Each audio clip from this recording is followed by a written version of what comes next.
So here's the thing. If you don't tell me your name, I'm going to put you in custody for not cooperating this morning. I'm not going to hold on. I understand what you're doing and what you're trying to do. It's not going to help you a single bit in court to try to play these games. Go back with the bailiff. You're going to make it worse if you don't. Yeah, respectfully, this is not a fair trial. You don't get to say respectfully and then be disrespectful. I told you very specific instructions when you were here before that if you did not do what I asked you, then your bond would be raised and you would have to go back to jail.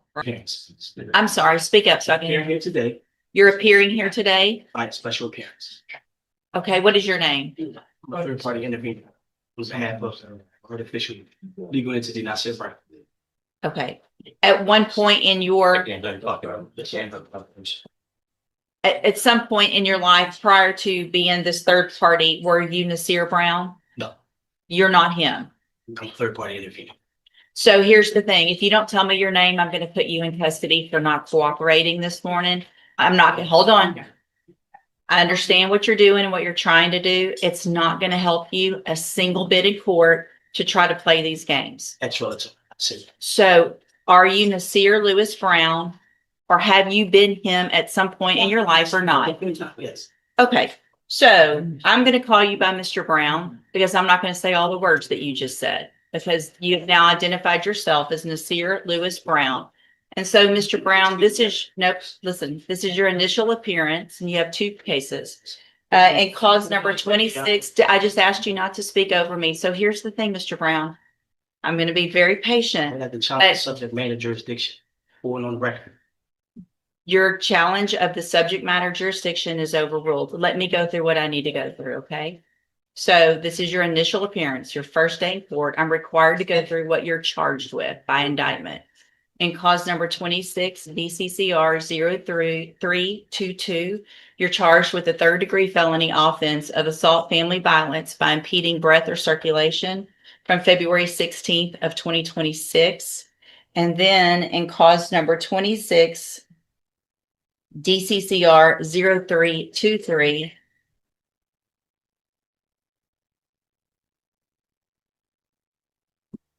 you're charged with the state jail felony offense of injury to a child, and that's from February 16th of 2026. And so since you have made bond and got out of jail on your cases, have you had an opportunity to try to hire a lawyer? Speak up so I can. Up and down. It's been up and down? Yes. Okay, so here's what I'm going to do, Mr. Brown, is I'm just like everyone else. I'm resetting your case about 30 days to give you some time to try to hire a lawyer. You need to try to get someone hired before the next court date. If you do, just bring the reset notice that you get today to that lawyer and they'll tell you what to do. If you're unable to hire someone before the next court date, then I'm ordering you to visit with at least 3 lawyers. They all charge different amounts. They have different payment plans. Bring me back the names of the lawyers that you've talked to so I know you're trying and we'll discuss your options. If you don't do that, then when you come back, you run the risk of me raising your bond for not following that court order and you would go back to jail. Do you understand? I'm sorry? Overstand. Say it again. Overstand. You overstand? Yes. Okay. What does that mean? Overstand. Do you understand what I'm saying, sir?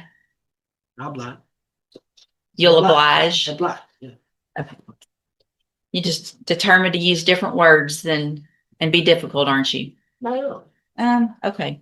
So as a condition of your bond, did you have a condition that you were not to have any contact or communication with the complaining witnesses in each of these cases, right? Okay. And so I want to make sure you understand the importance of that. And that if you do have any contact or communication with either of them, it would be a violation of that bond condition. If I find out your bond would be raised and you would go back to jail. Do you understand that as well? Overstand. You overstand. Same thing. I'm going to guess that overstand is even better than understand. So you definitely know what I'm talking about, right? So we don't have any miscommunication today. You know exactly what I'm talking about. So I'm going to have you step in front of the clerk. You're going to sign a reset notice so you know when to be back in court and take care of those things before the next court date. All right, step in front of the clerk. Nasir Brown.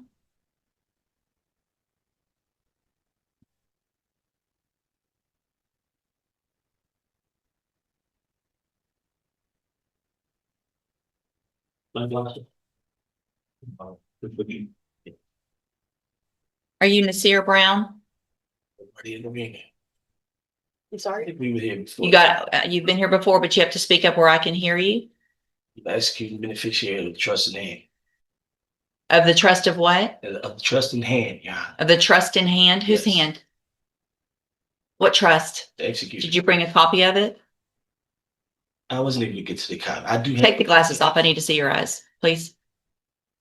These are my prescription glasses. That's okay. So I'm having a hard time understanding you. You need to speak up and speak clearly so that the record can be clear. You were already here and I gave you an opportunity to try to go hire a lawyer for your 2 cases. Did you get a lawyer hired? Able to do it. Who'd you talk to? Made a few calls to the guy, Rafe. What's his name? Rafe King? Mm-hmm. What's his name again? Who else? That's the lawyer that I chose. So if you chose him, you should have gotten him. I mean, he has the same, there's somebody that answers his phone every week. I understand. I know how it works. I told you to hire someone or visit with at least 3 lawyers. Made an attempt. You made an attempt. Okay. Did you go see Mr. Kimler? Did you make an appointment? Able to do that. Why not?